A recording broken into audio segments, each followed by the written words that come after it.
Kung wala kang pera, wala kang kwenta. Isang masakit na katotohanan, isang mahirap na karanasan natin palagi dito sa mundo, na kapag wala kang pera, hindi ka man nakikita.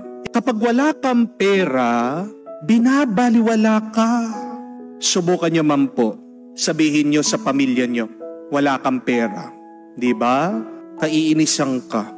Di ba? Pagdadabugan ka. Di ba?